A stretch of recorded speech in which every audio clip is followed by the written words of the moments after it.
একদিন এক বুড়ি মক্কা শহরে পুটলি নিয়ে পালায় নবীজির ডারে।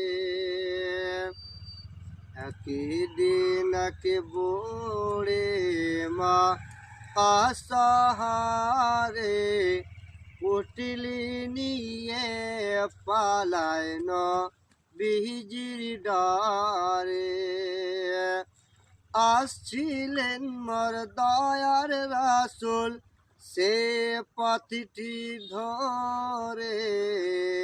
একদিন এক বুড়ি মক্কা শহরে পুটলি নিয়ে পালায় নবীজির ডারে।